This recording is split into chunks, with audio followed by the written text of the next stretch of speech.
Assalamualaikum warahmatullahi wabarakatuh. Salam sejahtera bagi kita semua. Perkenalkan, kami dari kelompok manajemen strategi kelas G yang akan mempresentasikan apa itu visi dan misi. Pertama-tama, perkenalkan, nama saya Arvindo Hermawan dengan NBI 22. Kemudian rekan kelompok saya Joshua Yonatan Sugianto dengan NBI 24. Kemudian rekan saya Ramadan Adi Nugroho dengan NBI 148. Kemudian rekan saya Amar Raffi Maulana dengan NBI 165.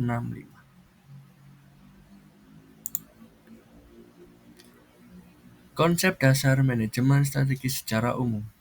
Secara umum, manajemen strategis merupakan serangkaian keputusan dan atau tindakan manajerial yang mengarah pada penyusunan strategi yang efektif guna untuk mencapai tujuan organisasi. Kemudian konsep dasar manajemen strategis menurut ahli. Yang pertama, menurut William F. Quay, manajemen strategis adalah tindakan dan keputusan yang memimpin ke arah perencanaan dan juga strategi untuk mencapai tujuan suatu organisasi di dalam perusahaan. Kemudian selanjutnya, menurut Thomas L. Whelan dan J. David Junger, manajemen strategis merupakan keputusan dan tindakan yang dilakukan manajerial suatu perusahaan menentukan suatu kinerja perusahaan dalam jangka panjang. Kemudian proses manajemen strategis. Dalam perumusan strategi atau strategi formulation, perumusan strategi adalah proses menentukan arah dan langkah organisasi guna untuk mencapai visi dan misi perusahaan.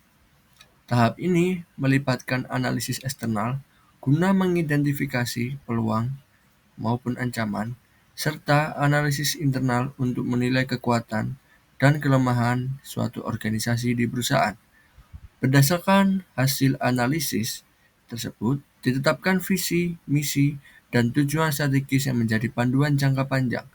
Selanjutnya, manajemen merumuskan strategi utama di tingkat korporasi, bisnis, dan fungsional. Kemudian selanjutnya, proses manajemen strategis. Implementasi manajemen strategis atau strategi implementation. Tahap implementasi strategi merupakan proses penerapan rencana yang telah disusun ke dalam tindakan nyata. Pada tahap ini, organisasi menyesuaikan struktur, mengalokasikan sumber daya, dan menetapkan kebijakan agar strategi dapat berjalan secara efektif. Keberhasilan implementasi sangat bergantung kepada pimpinan, budaya organisasi, serta komitmen seluruh anggota dalam melaksanakan strategi yang telah ditetapkan. Proses manajemen strategi selanjutnya yaitu tahap evaluasi atau strategi evaluation merupakan proses menilai efektivitas pelaksanaan strategi dan kesesuaiannya dengan tujuan yang telah direncanakan. Kegiatan ini meliputi peninjauan faktor internal dan eksternal, pengukuran kinerja, serta tindakan perbaikan bila diperlukan.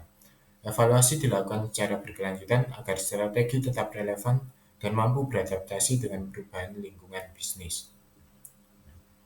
Selanjutnya yaitu pengertian visi, di mana visi merupakan pernyataan kualitatif yang mencerminkan cita-cita dan harapan organisasi. Pernyataan ini harus realistis terhadap tujuan yang ingin dicapai, serta didasari oleh niat, pandangan hidup, dan keyakinan pembuat secara filosofis.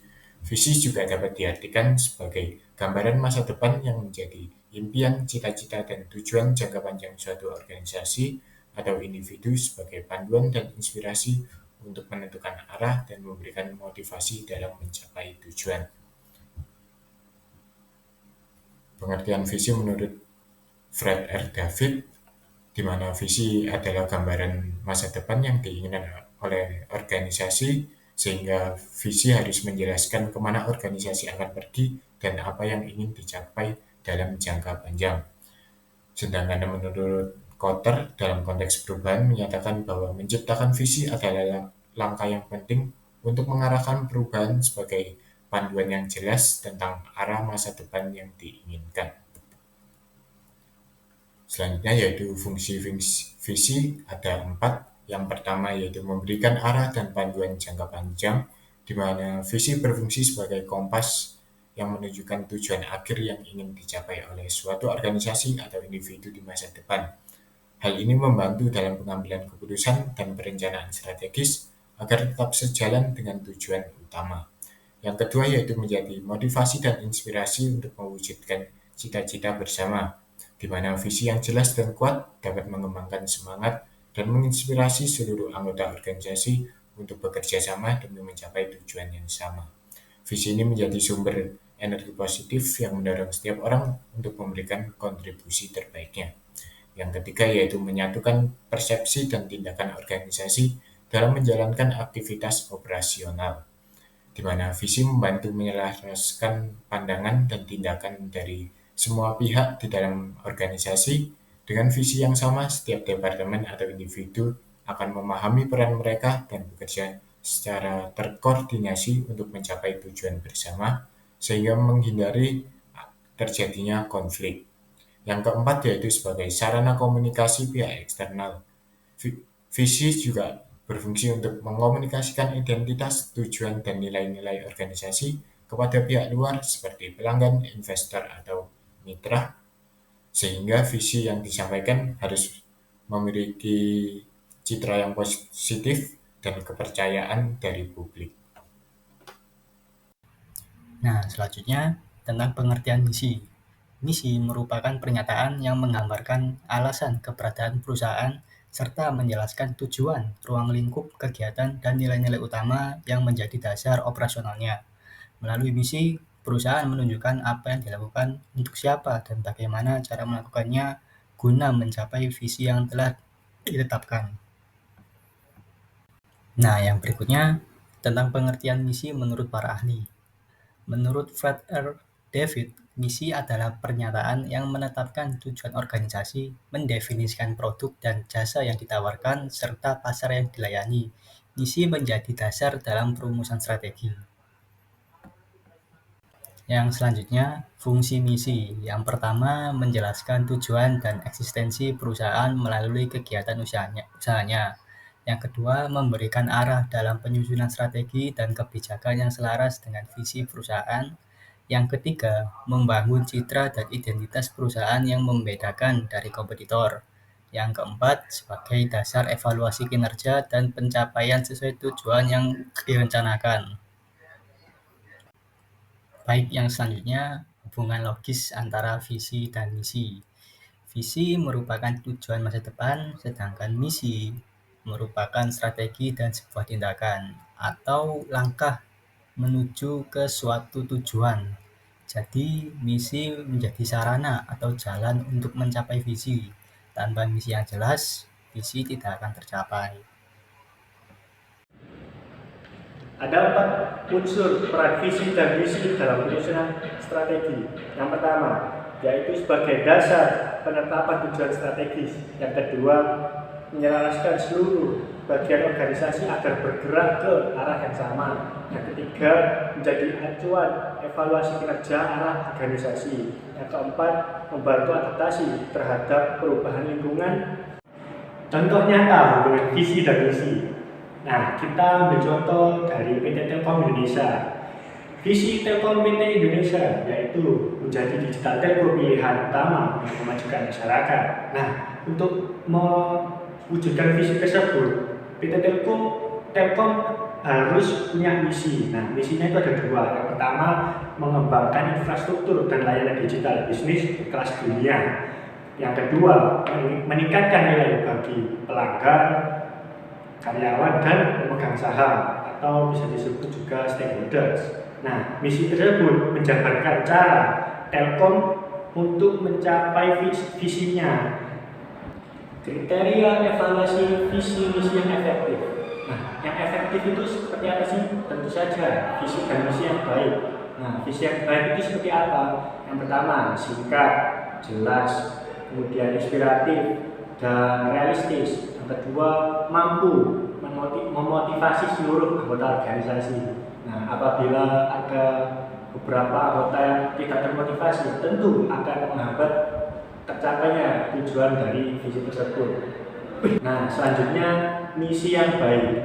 Misi yang baik atau misi yang efektif itu yang pertama spesifik, dapat diukur, kemudian relevan dan berorientasi dengan tindakan. Yang kedua, menunjukkan nilai dan kompetensi utama organisasi.